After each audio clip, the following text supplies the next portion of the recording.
Regular viewers will remember about a month ago I came to Japan to look at this, the new Nissan Leaf.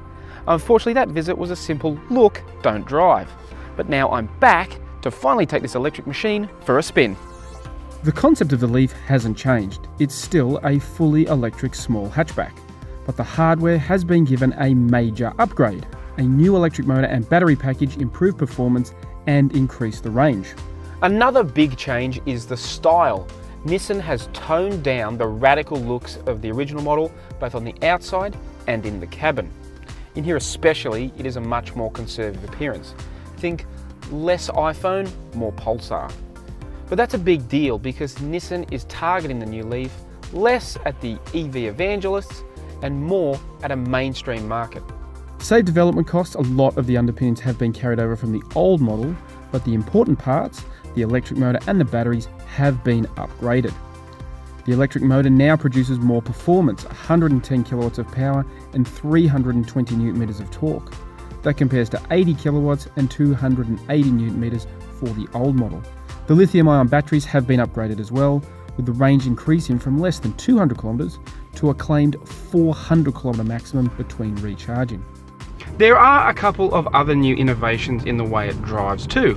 One is the e-pedal, which sounds familiar to anyone who's driven an electric car, which is as soon as you take your foot off the accelerator, you get a bit of retardation from the brakes.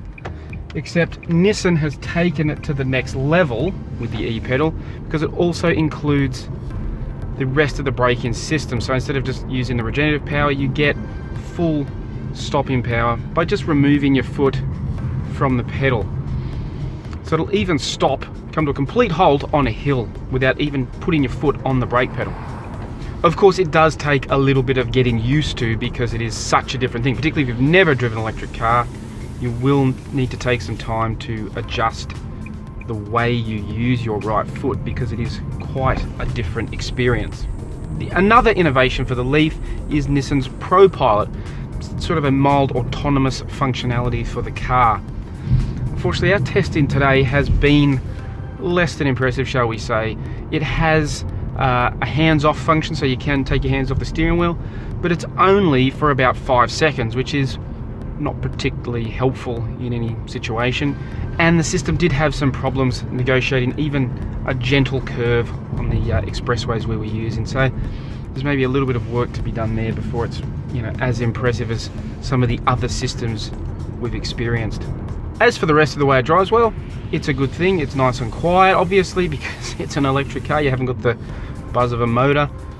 That instant performance you get from an electric motor, that torque available from right off the mark, makes it quite a zippy little thing to drive. There's plenty of performance, even though it's not the lightest of small hatchbacks, because it's obviously carrying all these extra batteries.